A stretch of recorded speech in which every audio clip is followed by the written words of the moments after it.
இத்ரீஸ் அலைஹிஸ்ஸலாத்தை அல்லாஹ் வானத்துல உயர்த்தி அப்படி சொர்க்கத்துக்குள்ள அல்லாஹ் அனுப்பிட்டான். திரும்ப வந்து சொர்க்கத்துல இருந்து வெளியாக்கல் அப்படியே சொர்க்கத்துல தான் அவர் வாழ்ந்து கொண்டிருக்கிறார் என்று. அஸ்ஸலாமு அலைக்கும் வரஹ்மத்துல்லாஹி வபரகாத்துஹு. அல்ஹம்துலில்லாஹ். அன்பிற்குரிய சகோதரர்களே, நாம் தற்போது முஹர்ரம் மாதத்தை அடைந்திருக்கிறோம்.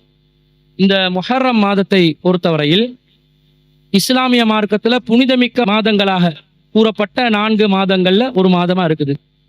அதே நேரத்துல இந்த முஹர்ரம் மாதத்துல 9வது 10வது நாட்கள்ல ஆசுரா தாசுவா என்று 2 நோன்புகள் இருக்கின்றன. அந்த நோன்புகளை நாங்க நோட்கணும் என்று இஸ்லாம் நமக்கு வழிகாட்டுது. இதுக்கு அடிப்படையான காரணமாக இஸ்லாம் சொன்னது என்னவென்று சொன்னால், மூசா அலைஹிஸ்ஸலாமும் அவர்களுடைய சமுதாயமும் பிறவுனுடைய அந்த கொடுமைகள்ல இருந்து பாதுகாக்கப்பட்டு கடல் கடக்க செய்து அவர்கள் அல்லாஹ் காப்பாற்றியதற்காக யூதர்கள் அதற்கு நன்றி செலுத்தக்கூடிய விதத்தில் அந்த தினத்தை பெருநாளாக கொண்டாடினார்கள். அந்த காரணத்தில் அவங்க நோம்பும் நோற்றார்கள். நாங்க மூசா அலைஹிஸ்ஸலாத்துக்கு ரொம்ப நெருக்கமானவங்க, உரிமையுள்ளவர்கள் என்ற வகையில நாங்களும் அதற்கு அல்லாஹ்வுக்கு நன்றி செலுத்தக்கூடிய விதத்துல நோன்பு நோக்கணும் என்பதுதான் இதனுடைய அடிப்படையான நோக்கமா இருக்குது.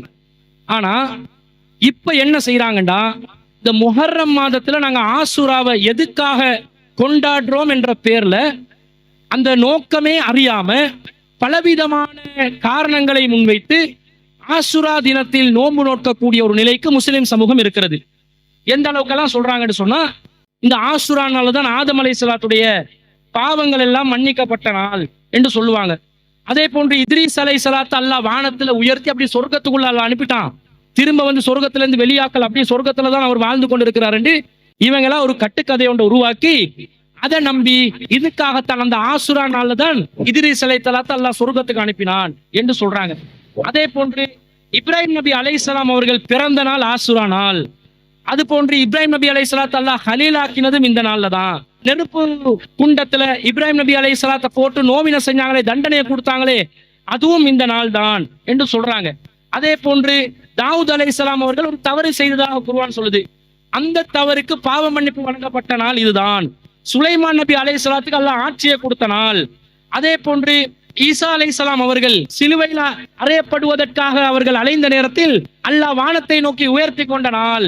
அதே போன்று யூனுஸ் அலைஹிஸ்ஸலாத்தை மீண்ட வயிற்றிலிருந்து வெளியெடுத்து பாதுகாத்த நாள் என்று நபிமார்களோட வரலாறுல என்னென்னலாம் வரலாற்று குறிப்புகள் நடந்திருக்குதோ, முக்கியமான கண்டென்ட் எல்லாம் எது நடந்திருக்குதோ அதெல்லாம் இந்த நாள்ல நடந்த மாதிரி ஆக்கி வச்சுட்டாங்க. சொல்றாங்க, இந்த கருத்தெல்லாம் யாரு சொல்லியிருக்கிறாங்க தெரியுமா? மெய்நிலை கண்ட ஞானி மாநபியின் திருப்பேரர் ஹைசுல் ஆலம் முஹியத்தீன் அப்துல் காதர் ஜீலானி ரஹ்மத்துல்லாஹி அலைஹி தான் இதை அவங்களுக்கு சொல்லி தர்றாங்களாம். அவர் யாரு? அல்லாவா? அல்லாஹ்வுடைய தூதரா? அவர் ரசூலோட காலத்துல வாழ்ந்தவரா? அவர் சொன்னா அது நமக்கு மார்க்கமாகுமா? ஆகாது. இது மாத்திரம் இல்லாமல் இன்னும் பல விஷயங்களை நபி ஸல்லல்லாஹு அலைஹி வஸல்லம் அவங்க சொன்னதாகவே இவங்க சில கதைகளை போட்டு சொல்றாங்க. என்ன சொல்றாங்க? அல்லாஹ் தஆலா விண்ணையும் மண்ணையும் மலைகளையும் கடல்களையும் கோள்களையும் அரிசையும் பல விஷயங்களை படைச்ச நாள் தான் இந்த ஆசுரா நாள். உலகத்தை அழிக்க போற நாளும் ஆசுரா நாள் தான். ஆதம் அலைஹிஸ்ஸலாத்தை படைச்ச நாள் ஆசுரா நாள் தான் என்று பலவிதமான விஷயங்கள் இஸ்லாமிய மார்க்கத்துல எதெல்லாம் முக்கிய நிகழ்வுகளா சொல்லப்படுமோ அது எல்லாத்தையும் தூக்கி ஆசுரா நாள்ல போட்டு சொல்லுவாங்க. அடுத்தது என்ன பண்ணுவாங்க தெரியுமா? நபி ஸல்லல்லாஹு அலைஹி வஸல்லம் அவருடைய பேர குழந்தை ஹுசைன் ரலியல்லாஹு அன்ஹு அவர்கள் படுகொலை செய்யப்பட்டார்களே, அந்த படுகொலை செய்யப்பட்ட நாளுக்காக வேண்டி நாங்க கவலையை அனுஷ்டிக்கணும். அந்த கவலையை அனுஷ்டிப்பதற்காகத்தான் ஆசுரா தினம் ஏற்படுத்தப்பட்டிருக்குது ஏன்னா அந்த நாள்ல முஹர்ரம் 10ல தான் அவங்க படுகொலை செய்யப்பட்டதாக ஒரு தகவலை வச்சிருக்கிறாங்க. அதுக்காகத்தான் நாங்க கவலையை வெளிப்படுத்துறதுக்கு ஆசுராவை கொண்டாடுறோம் என்று ஷியாக்கள் எதை கருத்தா சொல்றாங்களோ அந்த கருத்தை அப்படியே உள்வாங்கி சுன்னத்துல் ஜமாத் என்று சொல்லக்கூடியவங்களும் சொல்வதை பார்க்கிறோம். இதுக்காக ஆசுரா தினமாண்டு கேட்டா இதுக்காக கிடையவே கிடையாது. இந்த நோக்கங்களுக்காக வேண்டி நீங்க ஆசுரா நாள்ல நோன்பு பிடிச்சா அதனுடைய முழுமையான ஃபாயிதாவை நீங்க அடைஞ்சு கொள்ள மாட்டீங்க.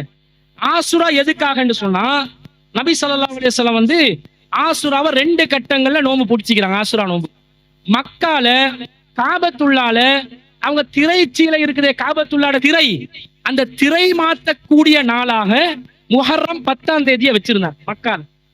அந்த நாள்ல மக்காவாசிகள் என்ன செய்வாங்க? முஸ்லிம்கள் அல்ல, மக்காவாசிகள் நோன்பு நோட்கிற ஒரு பழக்கத்துல இருந்தாங்க. அதுல காபத்துல்லா கூடிய அந்த கண்ணியத்தின் காரணமாக ரசூல் ஸல்லல்லாஹு அலைஹி வஸல்லம் ஆசுரா நோன்பு பிடிச்சதாக ஒரு செய்தி வருது. அதே போன்று ரசூல் ஸல்லல்லாஹு அலைஹி வஸல்லம் மதீனாக்கு வர்றாங்க. மதீனாக்கு வர்ற நேரத்துல யூதர்கள் எல்லாம் ஆசுரா நாள புனிதமா கருதி பெருநாளா கருதி நோன்பு நோட்டு கொண்டாடுறத பாக்குறாங்க. அப்ப இதை பார்த்த நபி ஸல்லல்லாஹு அலைஹி வஸல்லம் ஏன் இவங்க இப்படி செய்யறாங்கன்னு கேட்ட நேரத்துல மூசா அலைஹிஸ்ஸலாத்தையும் அவர்களுடைய சகாக்களையும் அல்லாஹ் காப்பாற்றிய நாள் என்பதனாலதான் நாங்க இதுக்கு கண்ணியத்தை கொடுக்கிறோம் என்று அவங்க சொன்னாங்க. அப்போது நபி ஸல்லல்லாஹு அலைஹி வஸல்லம் என்ன சொன்னாங்க? மூசா நபி அலைஹிஸ்ஸலாத்துக்கு நாம் தான் அதிகமாக உரிமை கொண்டாடக்கூடியவர்கள், எனவே ஃபஸூமுஹு அன்தும், நீங்களும் அந்த நாள் நோன்பு நோற்று கொள்ளுங்கள் என்று கட்டளையிடுறாங்க. அப்ப மூசா அலைஹிஸ்ஸலாமும் மூசா அலைஹிஸ்ஸலாத்தோட சகாக்களும் பாதுகாக்கப்பட்ட நாள் என்பதனாலே ஆசுரா நாளுக்கு நாங்க என்ன செய்யலாம்? அல்லாஹ்க்கு நன்றி செலுத்தும் விதமாக நோன்பு நோக்கலாம். இந்த ரெண்டு காரணம் மட்டும்தான் நோன்பு நோக்கிறதுக்காக வருது, வேற எந்த காரணமும் வரல. இது அல்லாத வேறு நோக்கங்களை வச்சு நாங்க என்ன செய்ய முடியாது? நோன்பு நோக்க முடியாது. மக்கா விஷயத்துல கூட அது காபிர்கள் செஞ்ச வேலை, ஜாஹிலியா கால மக்கள் செஞ்ச வேலை, அதுக்கு கூட மார்க்க சாயல் பூச முடியாது. நபி ஸல்லல்லாஹு அலைஹி வஸல்லம் மதீனால எதை மார்க்க காரணமா சொன்னாங்களோ அது மட்டும்தான் ஆசுராக்கு காரணமாக வந்து நிற்கும். எனவே முஹர்ரம் 9, 10 ஆகிய 2 நாட்கள்ல நாங்க நோன்பு நோக்கணும். உண்மையிலே ஆசுரா என்பது முஹர்ரம் 10 தான். 10வது நாள் தான் மூசா அலைஹிஸ்ஸலாம் பாதுகாக்கப்படுறாங்க முஹர்ரம் 10ல. ஆனா ரசூல் ஸல்லல்லாஹு அலைஹி வஸல்லம் எங்களுக்கு என்ன சொல்றாங்க? 9லே நோன்பு நோக்க சொல்றாங்க. நான் அடுத்த வருடம் உயிருடன் இருந்தால் 9லே நோட்பேன் என்றாங்க. அப்போ 9 என்பது யூதர்களுக்கு மாறு செய்வதற்காக நாங்க நோன்பு நோக்கிறது. 10வது தான் ஆசுரா நாள், அதுலதான் நோன்பு நோட்பது சுன்னத்து. 9ல எதுக்காக நோட்கிறோம் என்றா யூதர்களுக்கு மாறு செஞ்சு அல்லாஹ்க்கு நன்றி செலுத்தணும் என்றதுக்காக 9ஐயும் சேர்த்து நாங்க என்ன செய்யணும்? நோன்பு நோக்கணும். அப்போ 9, 10 ஆசுரா நாள்ல நோன்பு என்பது இஸ்லாத்துல வலியுறுத்தப்பட்ட ஒரு சுன்னத்து. அது ரமலான் நோன்புக்கு அடுத்தபடியாக இஸ்லாத்துல முக்கியத்துவமானது. ரமலான் நோன்பு கடமையாக்கப்படுவதற்கு முன்பதாக நபி தோழர்கள் எல்லாம் இந்த ஆசுரா நோன்பு தான் கடமையான நோன்பு மாதிரி செஞ்சு வந்தாங்க. ரமலான் கடமையான பிறகு ஆசுரா நோன்பு என்பது விரும்பினா நோற்றுக்கொள்ளுங்க, விரும்பாட்டி விட்டுருங்க என்ற மாதிரி இஸ்லாமிய மார்க்கம் நமக்கு வழிகாட்டுது. எனவே இதை நாங்க என்ன செய்யணும்? நோன்பு நோற்று கொள்ள வேண்டும். இந்த நோன்பு நாங்க நோற்றோம் என்றா கடந்த ஆண்டு நாங்கள் செய்த பாவத்துக்கு அது பரிகாரமாக அமைந்து விடுகிறது என்று நபி ஸல்லல்லாஹு அலைஹி வஸல்லம் அவங்க நமக்கு வழிகாட்டி இருப்பதனால, இதுல நிறைய நன்மைகள் இருப்பதனால இந்த நோன்பை நாங்க நோட்பதற்கு முயற்சி செய்ய வேண்டும். இந்த வருடத்துல முஹர்ரம் தலைப்பிறை தென்படாத காரணத்தினால துல்ஹஜ் மாசத்தை 30ஆக பூர்த்தி செஞ்சு ஜூலை மாசம் 8ஆம் தேதியிலிருந்து தான் முஹர்ரம் மாசம் ஆரம்பிக்கிறத அறிவிச்சாங்க. அந்த வகையில முஹர்ரம் 9, 10 என்பது ஜூலை 16, 17 செவ்வாய்க்கிழமையும் புதன்கிழமையும் தான் தாசுவாவும் ஆசுராவும் வருகிறது. அந்த நாட்கள்ல 2 நோன்புகளை நாங்க என்ன செய்யணும்?